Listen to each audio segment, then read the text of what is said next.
बिस्मिल्लाहिर्रहमानिर्रहीम अस्सलाम वालेकुम। मैं हूं सिकंदर हैदर और आप देख रहे हैं इलेक्ट्रिकल उर्दू ट्यूटोरियल्स चैनल। दोस्तों, आज की वीडियो में वही एसिंक्रोनस जनरेटर है हमारे साथ, तो इसको हम टेस्ट करने जा रहे हैं। इसका जो मसला था वो करंट नहीं निकालता था या करंट को कम जब निकालता है ऐसा कोई जनरेटर, तो इसको आप खोलेंगे और उसको आप पेट्रोल के ज़रिए वॉश करेंगे तो इंशाल्लाह ये ठीक हो जाएगा। तो हम इसको अब टेस्ट करने जा रहे हैं, जनरेटर को स्टार्ट कर रहे हैं कि ये काम करता है या नहीं करता है।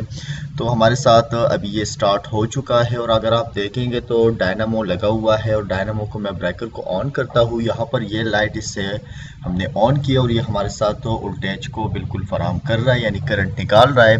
दूसरी बात ये, अगर आप इसको इस तरह से साफ कर लेंगे और ये करंट नहीं निकालता है तो फिर आपको इसे एक स्टार्टिंग करंट देना पड़ता है, एक बैटरी से या एक सीरीज करंट से दे सकते हैं। आप कैपेसिटर को इलेक्ट्रिक सप्लाई के साथ लगाकर उसमें करंट को स्टोर करके आप इसको दे सकते हैं। यहाँ पर यह ब्रिज रेक्टिफायर डायोड है, तो आप प्लस के साथ बैटरी का पॉजिटिव और नेगेटिव के साथ बैटरी का नेगेटिव, या आप यहाँ स्लिप रिंग से भी दे सकते हैं। तो उसके बाद ये जब चालू हालत में इसको आप देंगे तो ये करंट को स्टार्ट कर देगा, दोबारा ये करंट दोबारा से नहीं मांगेगा।